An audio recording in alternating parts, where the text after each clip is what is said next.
4 feet. That's all it was.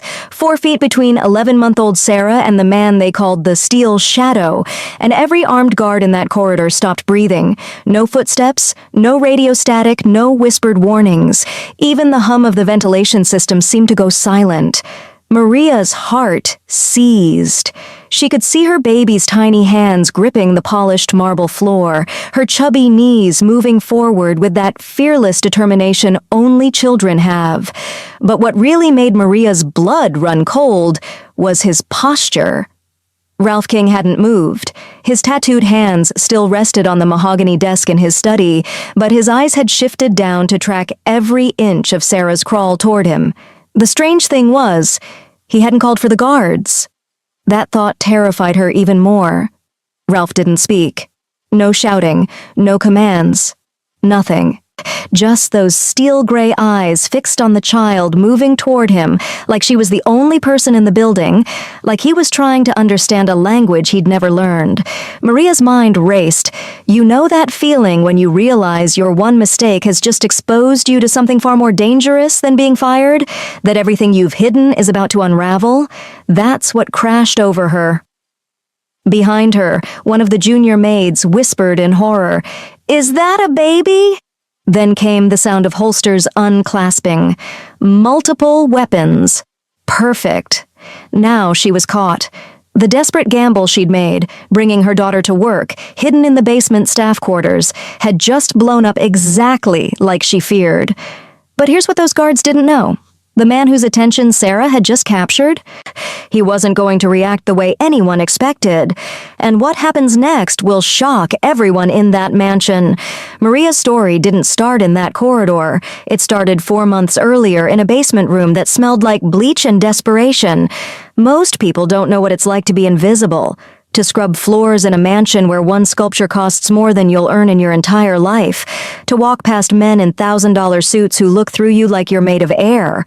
But Maria knew. She'd been invisible for 4 months.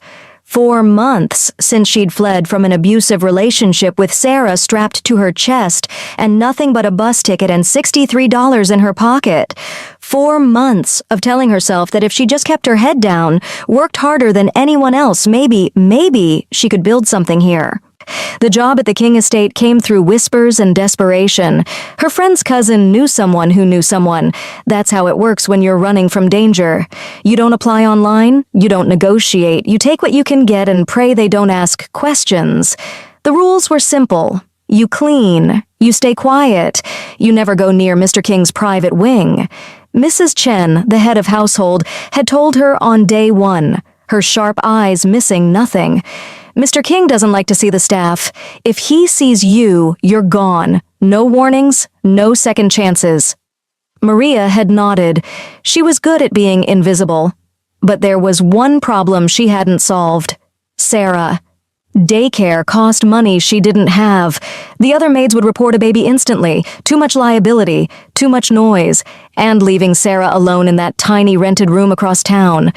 That wasn't even an option, so Maria did what desperate mothers do. She got creative. The basement staff quarters became Sarah's nursery, a nest of clean blankets, soft towels to muffle sounds, a bottle and quiet toys. Maria would prop the door just enough to hear any cries, clean the upper floors in record time, checking every 15 minutes. It was insane. It was dangerous. It was survival. For 3.5 months, it worked. Sarah was unusually quiet, watching the world with huge, dark eyes. Like she understood that silence meant safety. Sometimes Maria would peek in and find her daughter just observing, taking everything in with impossible calmness. "You're too brave for your own good," Maria would whisper during stolen moments, holding Sarah close. "Just like your grandmother." Then Mrs. Chen changed everything. "You're being moved." Then executive wing starting Monday. Maria's stomach dropped. The executive wing, where Ralph King actually lived and worked, where cameras covered every corner and armed guards stood at every door, where there were no hidden basement rooms, where there was no place to hide a baby. That night, Maria sat on her narrow bed, holding Sarah close. Her daughter had just learned to crawl, those first wobbly, determined movements that every mother celebrates, but all Maria could think was, "This is how we get caught. This is how we lose everything." Monday morning came too fast. The executive wing was a different world, marble floors so polished you could see your reflection, floor-to-ceiling windows overlooking the city, art that probably cost more than Maria would earn in 10 years, and silence, the kind of silence that came from power and fear. Maria had improvised desperately. She'd found a small storage alcove near the service elevator, barely big enough for Sarah's portable playpen, but it would have to do. She'd left her daughter there with toys, a bottle, and a prayer that she'd stay quiet for just 2 hours, while Maria completed her morning tasks. But she'd underestimated one thing: Sarah's newfound mobility and her complete lack of fear. 90 minutes into her shift, Maria was polishing the hallway fixtures outside Ralph King's private study when she heard it, the distinctive sound of the storage alcove door opening. She turned, and her heart stopped. Sarah had somehow pushed open the door. She was crawling down the hallway, moving with that determined baby focus toward the one door that should have been closed but wasn't, Ralph King's study.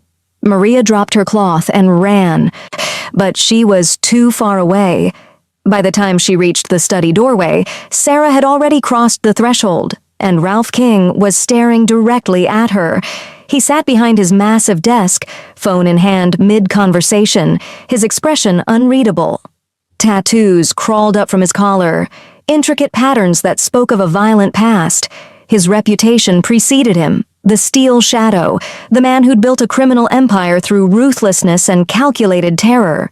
Sarah crawled right up to his chair. Then she did something that made every guard in the hallway reach for their weapons. She grabbed Ralph King's pant leg and pulled herself up to standing, wobbling on unsteady legs, looking up at the most dangerous man in the city with a toothless, delighted smile, and laughed. Not a cry, not fear, pure, delighted baby laughter. Ralph ended his phone call without saying goodbye, his eyes never leaving Sarah. He set the phone down slowly. The silence stretched like broken glass.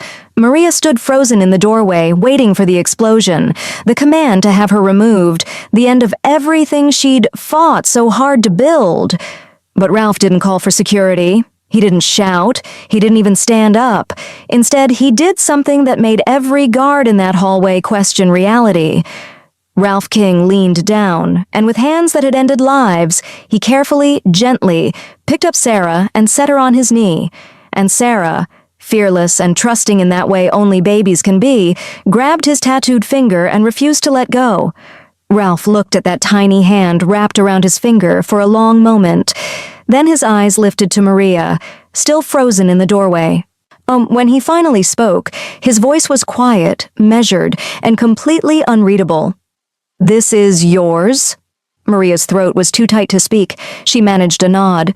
Ralph looked back down at Sarah, who was now trying to grab his expensive watch with both hands, babbling happily. "How long has she been in my house?" Maria forced words out. 4 months, sir. I'm sorry. I had nowhere else. I can leave right now. I just need to... Stop. One word. Absolute authority. Maria's mouth snapped shut. Ralph studied Sarah's face like he was solving a complex equation.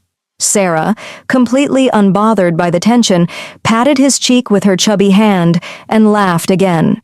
And something shifted in Ralph King's expression. Something that looked almost like pain, almost like wonder, almost like a man seeing light after years of darkness. "What's her name?" he asked quietly. "Sarah."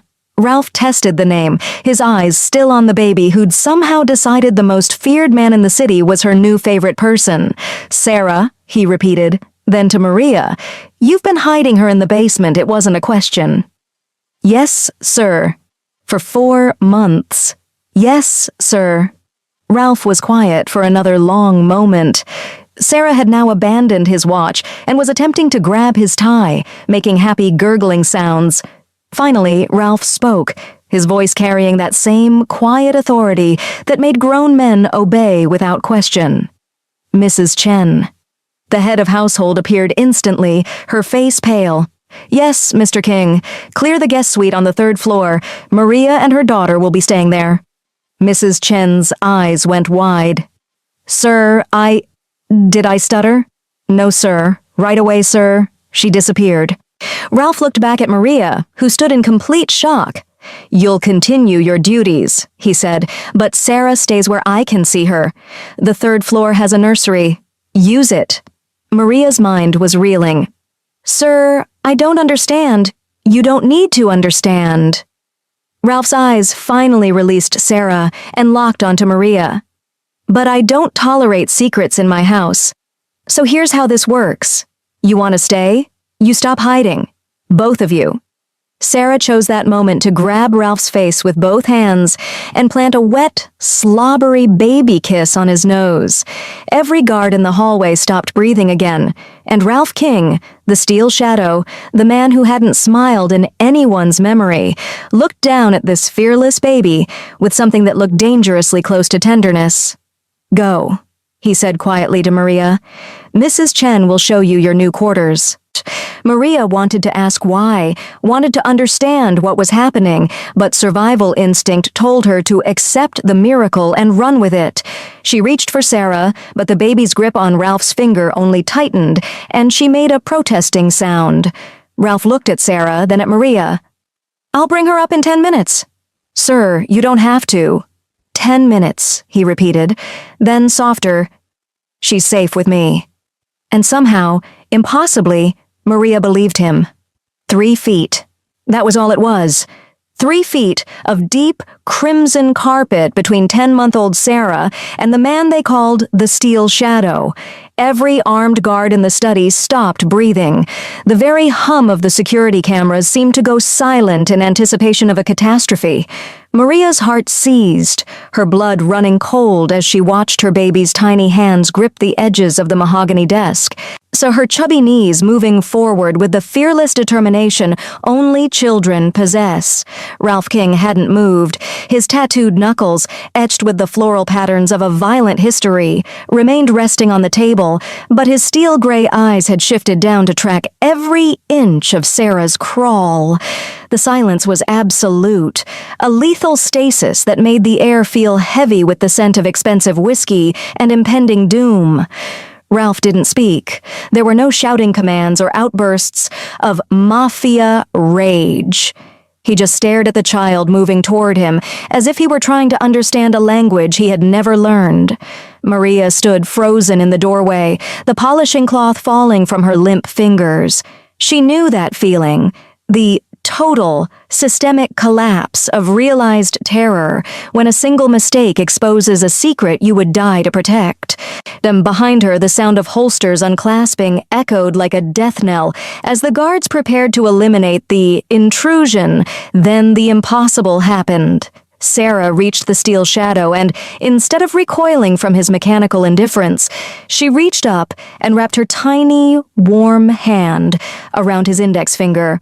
She looked up at the man who commanded death with a whisper and let out a bright, gummy laugh that shattered the mausoleum of marble silence. Ralph King, a predator who had forgotten the sound of a heartbeat, didn't pull away. Slowly, moving like he was defusing a bomb, he crouched down until he was eye level with the child. "Who does she belong to?" His voice came, a low-frequency hum that carried a sudden, raw, human vulnerability.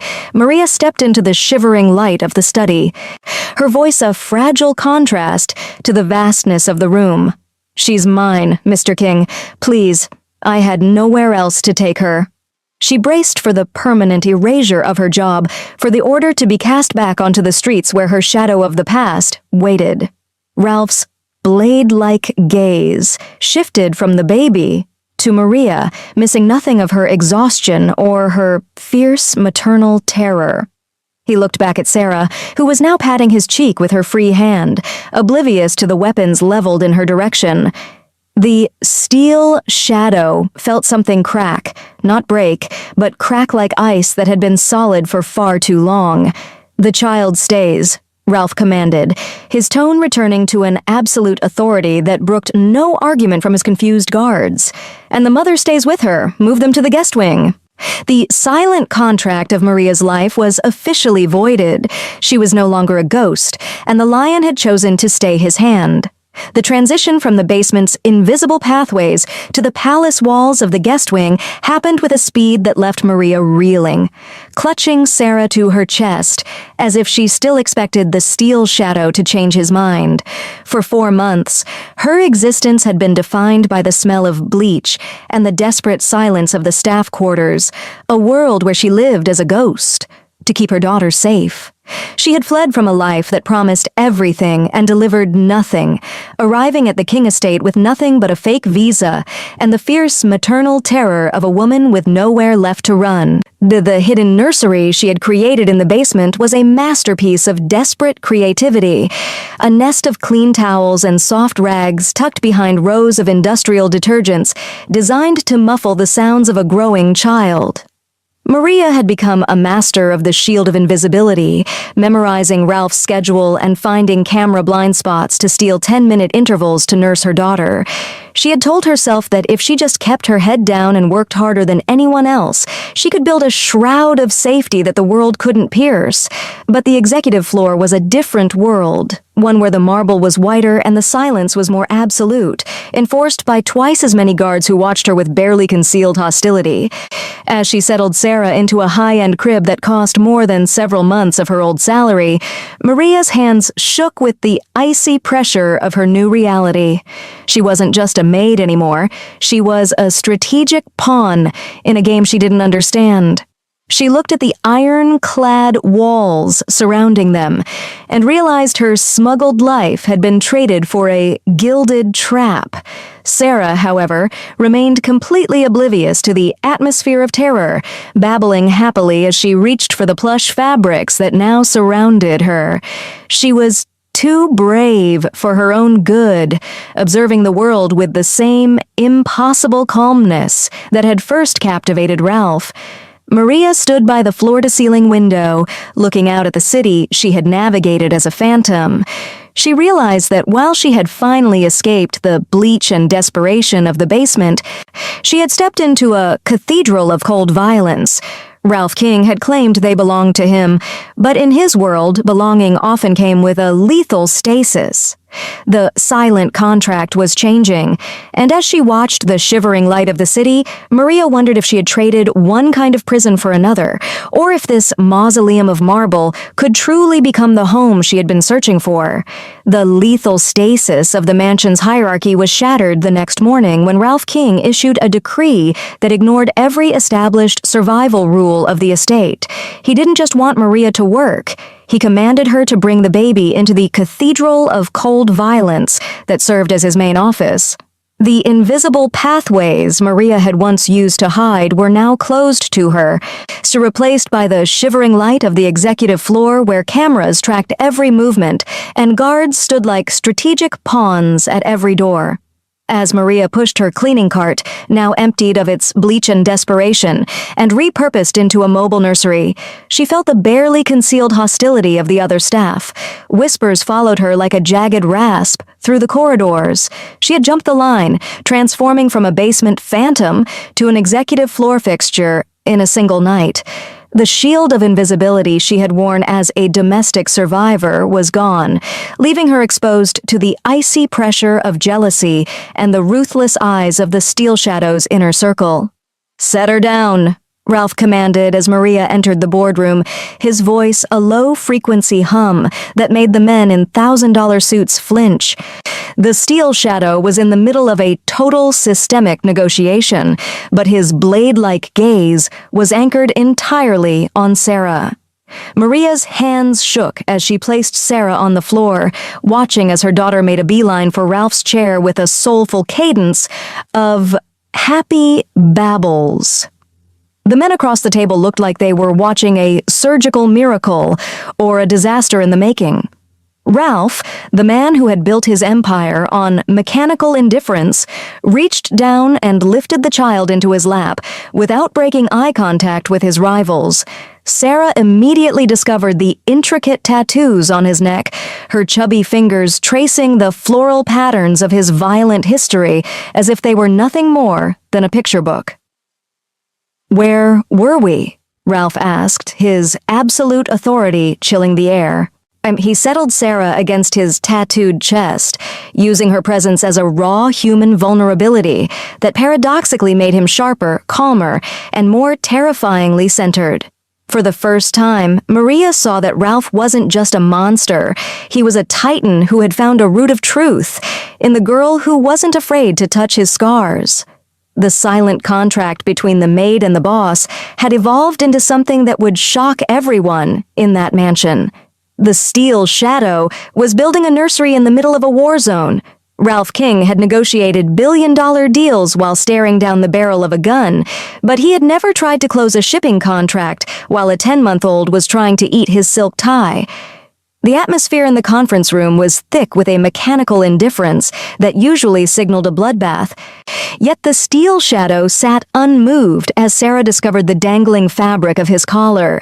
Her gurgling laughter was a fragile contrast to the cold, calculating eyes of the Underworld Council members sitting across from them.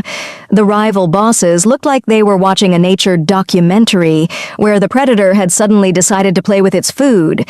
Every time a rival tried to use his usual intimidation tactics, the long silences, the barely veiled threats, his eyes would inevitably drift to the baby, currently using the most dangerous man in Seoul as a jungle gym. It was a total systemic collapse of the traditional power dynamic. Ralph gently removed his Rolex from Sarah's grip before she could gum it to death, his blade-like gaze never leaving the men across the table. "I'm not occupied," Ralph stated, his voice a low-frequency hum of absolute authority as he shifted Sarah slightly. "I'm listening to you try to cheat me. Continue." Maria watched from the periphery, her hands shaking with a mix of awe and fierce maternal terror. She saw how Sarah made Ralph better at this. Her presence seemed to strip away the performance and leave only the root of truth. Ralph was no longer posturing. He didn't need to prove his lethality because he was too busy ensuring a baby didn't choke on his cufflinks. It was the most effective negotiating tactic Maria had ever witnessed. As the rivals broke under the pressure, agreeing to terms that were 20% higher than their final offer, they filed out looking vaguely traumatized. The door clicked shut, leaving only the soulful cadence of Sarah's happy babbling in the room. Ralph looked down at the child, the raw human vulnerability flickering across his sophisticated mask. He had built an empire on fear, but he was realizing that a 10-month-old child had just made him more powerful than 1,000 guns. Sarah didn't know about power or hierarchy. She just saw someone worth trusting. And for Ralph, that was the most shocking revelation of all. The mausoleum of marble began to thaw, not through a surgical miracle of wealth, but through a moment of raw human vulnerability that occurred during Sarah's afternoon nap. Ralph found himself standing in the doorway of the guest suite, watching the baby sleep with a mechanical indifference that was rapidly failing him. He had told himself he was merely reviewing the guard rotation or checking for a systemic breach in security, but the truth was simpler and more terrifying. He was drawn to the shiver of life that now occupied his cold tomb of an empire.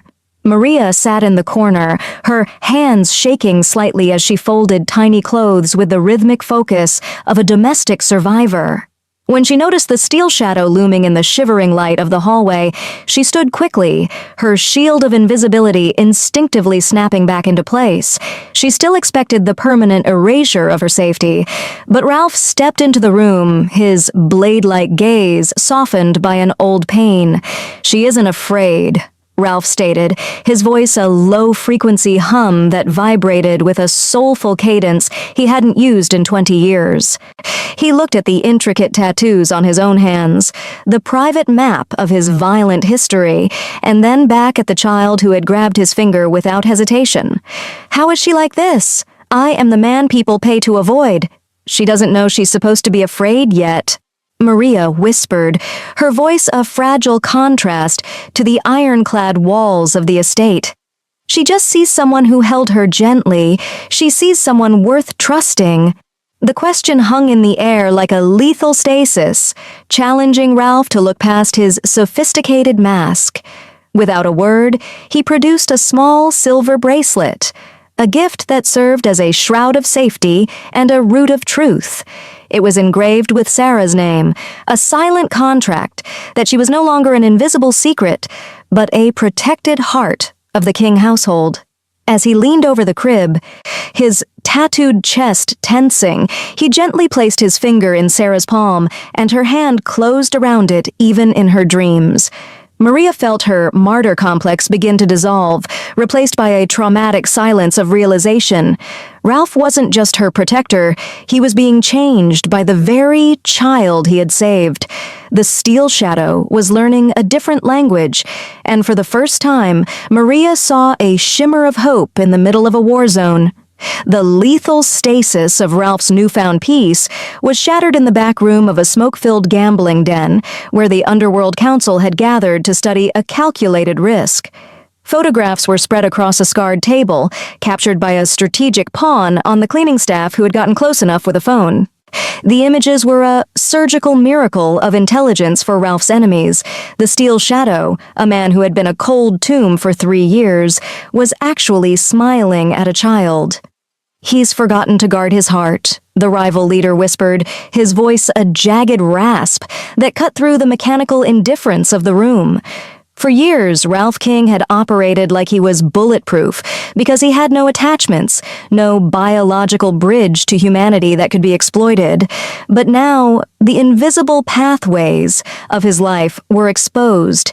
He had a blood leak in his reputation, and the council sensed opportunity the way sharks sense blood in the water.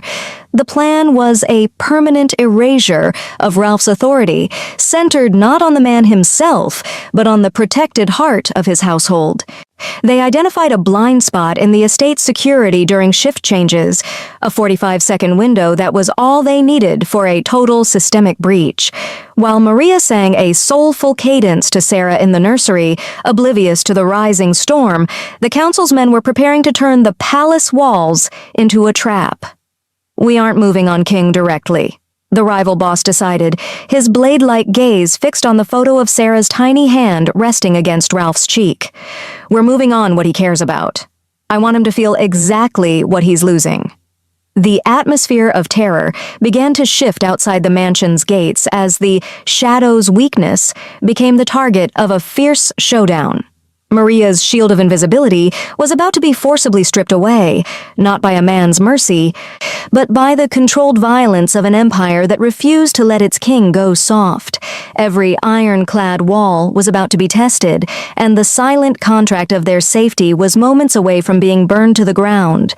The shroud of safety Maria had built within the king estate was violently torn away at 11:47 p.m. when the first gunshot shattered the east wing window. The total systemic breach occurred during a 45-second blind spot in the guard rotation, exactly as the rivals had planned. As the power cut out, plunging the mausoleum of marble into a terrifying red emergency light, Maria's heart hammered against her ribs like a trapped bird. "Sarah!" she screamed, but her voice was swallowed by the jagged rasp of automatic gunfire echoing through the corridors. She had been in the staff kitchen when the atmosphere of terror shifted, and now the invisible pathways she once knew were blocked by men in tactical gear. The Steel Shadow was already moving, his body reacting with mechanical indifference born of 15 years of survival. But his mind was anchored to one thing: the protected heart in the nursery. Ralph moved through the darkness like a phantom, his gun ready, navigating the ironclad walls that had suddenly become a death trap. He found the nursery door hanging open, the shivering light of the red strobes casting jagged shadows across the room. Maria was already there, pressed into a corner, clutching Sarah to her chest with a fierce maternal terror. "Give her to me," Ralph commanded, his voice a low-frequency hum of absolute authority. Maria hesitated for only a second before handing over the surgical miracle that had changed their lives. Ralph tucked Sarah against his tattooed chest with a devastating gentleness, his free hand steadying his weapon. He realized then that he wasn't fighting for territory or strategic pawns anymore. He was fighting for the only two people who had ever seen past his sophisticated mask. The fierce showdown was no longer a distant threat. It was in the hallway, at the door, and in the very air they breathed. As the attackers closed in, calling out for the package, Ralph understood that the Shadow's weakness had become his greatest source of controlled violence. He would burn his entire empire to the ground before he let them take the child who had refused to let him go. The lethal stasis of the hallway was incinerated as Ralph King stepped into the red emergency light, his presence a total systemic collapse for the intruders who had dared to enter his home.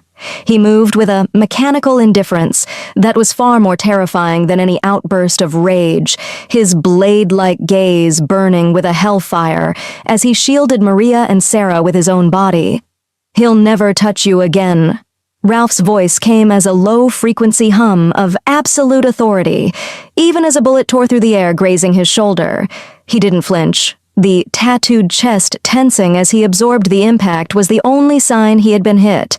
His titanium grip on his weapon remained steady, answering the jagged rasp of the enemy's gunfire with surgical precision. Maria watched from the floor, her hands shaking as she saw the steel shadow become a literal shield of meat and bone. In the midst of the controlled violence, Ralph reached back, his hand finding Maria's in a devastating gentleness that promised a permanent erasure of their fear. He wasn't just a mafioso in this moment. He was a protector who had traded his sophisticated mask for the raw human vulnerability of a man who refused to lose his family twice. The fierce showdown reached its peak in the narrow stairwell. Ralph fired his final rounds, neutralizing the immediate threat and creating a shroud of safety long enough to reach the reinforced doors of the safe room. As the heavy steel began to hiss shut, Ralph collapsed against the frame, blood soaking his white silk shirt, yet his eyes remained fixed on Sarah. The baby, miraculously unharmed, reached out her tiny hand to touch the jagged marks of blood on his cheek. The total restoration of Ralph King was complete. He had taken a bullet for a root of truth he had only just discovered. "Thank you for not letting go," Maria whispered, her shield of invisibility finally discarded for the ironclad safety of the man who had truly seen her. The traumatic silence that had once haunted the halls of the King estate was replaced by the shivering light of a new dawn, filtering through the reinforced glass of the master suite. Ralph King sat by the window, his shoulder bandaged beneath a fresh silk shirt, no longer the steel shadow residing in a cold tomb of an empire. He had survived the fierce showdown, and in doing so, he had found a root of truth that no amount of blood-stained power could buy. Maria entered the room, moving no longer as a phantom or a ghost, but with the absolute authority of a woman who had finally discarded her shield of invisibility. She carried Sarah, who immediately let out a soulful cadence of laughter at the sight of Ralph. Ralph watched them with a blade-like gaze that had softened into a devastating gentleness, his tattooed chest tensing, not with violence, but with a raw human vulnerability. "I built this mausoleum of marble to keep the world out," Ralph said, his voice a low-frequency hum. "But you and Sarah brought the light back in." He reached out, his titanium grip now a practiced surgical miracle of comfort, as he took Sarah's tiny hand in his own. He looked at Mariah, the silent contract of employer and maid officially dissolving between them. "I'm making a king's vow today," he stated, his sophisticated mask gone for good. "Within these palace walls, you are the protected heart. No one will ever mark what belongs to me again." He promised her a life where she would never have to be a domestic survivor again, proposing a total restoration of their family under